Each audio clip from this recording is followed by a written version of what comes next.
And we're back. So let's have a look at this.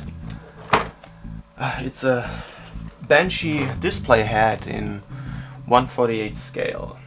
1/48's very big scale. And I'm gonna open this up. Excuse me. Let's see. This is a special kit that came with the Hobby Japan magazine in, let's see, in the May 2013 issue. I think that was 2 months ago or something like that. Not May, but when this came out. It always come out a bit earlier. And yeah, straightforward, just 2 runners. One with the clear parts for the frame and some chunky parts for a base. And here's, you can see here, it turns into a stand where you can mount a Banshee model and display them together. As for the details on the parts, it rather looks like they upscaled the high grade, I think. So for the scale, it looks alright, but there's not. It's more like a mega size, and it is the same scale. So go figure. Yeah, that's basically it. Also in the magazine, which is quite nice, even if you can't read Japanese, there's so many nice pictures. There's even a fold out for, it's like the Playboy of the Gunpla universe or the Plamo universe, with a nice illustration by Mr. Katoki-san. And if you look at the instructions for the LED, for the Banshee head, straightforward, just 2 pages. I'm gonna zoom in a little. And there is also a tutorial for lighting the head with some LEDs. And there's different ways of doing it.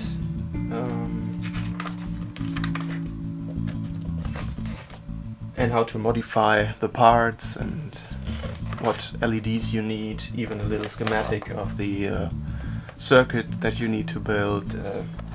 Quite nice how you have to prepare the lenses, how you have to paint that, diffusing the LED. You can't see my finger, sorry. Here is a little advice on how to diffuse them. Very nice. I think this is well, this encourages me to get my LEDs out and try this.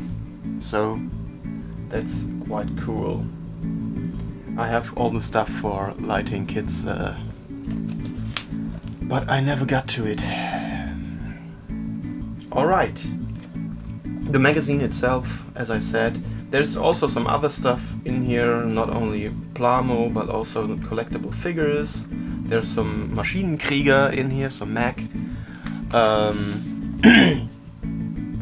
And all sorts of mecha and spaceships. Also scale modeling. All that stuff here, some aircraft, some ships. Very nice, and if only I could read it all. Some cars, lots of stuff, and lots of pictures too. All right. Ah, Gajira. Okay, yeah. I think I'll leave it at that. The video is already pretty long, and yeah. Hope you enjoyed my little foray in Japanese hobby magazines. And I'll leave you with that. Cheers, guys. And gals, maybe. Cheers. And of course I forgot something. I also got this. UC Hardgraph Ramboral command set in 1/35th scale.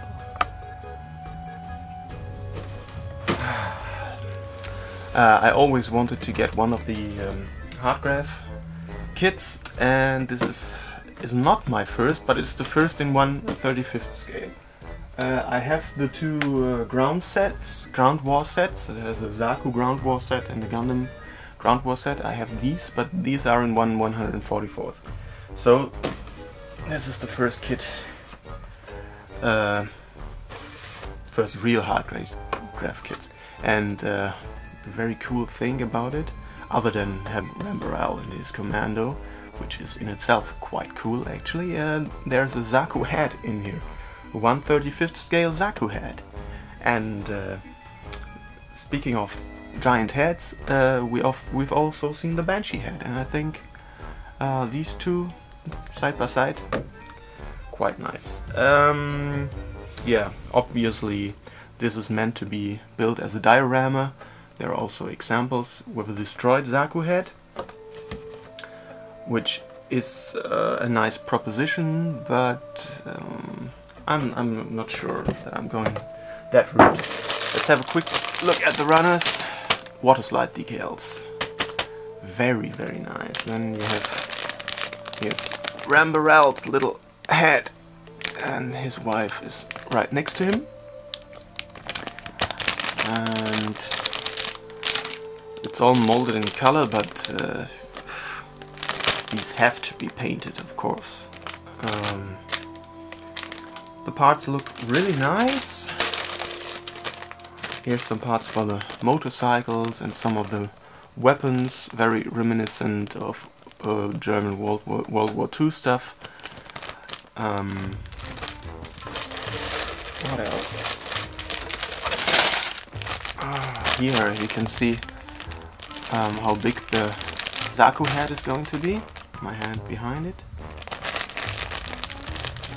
Here's the visor part, or the part that takes the visor for the mono eye.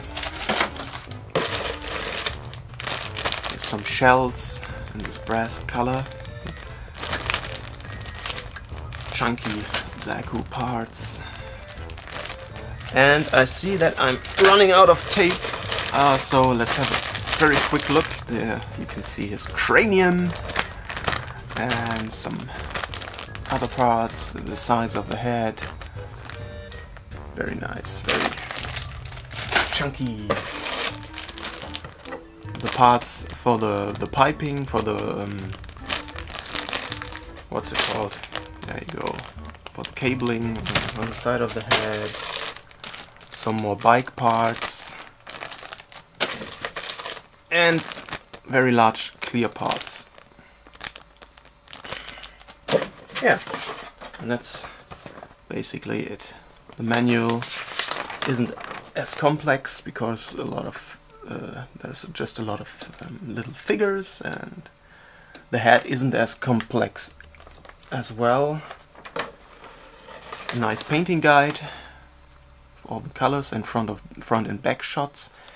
And what I find interesting is that all these insignia come as decals. Also the rank insignias on the colors, which is quite interesting. I'm gonna have to look how that works out.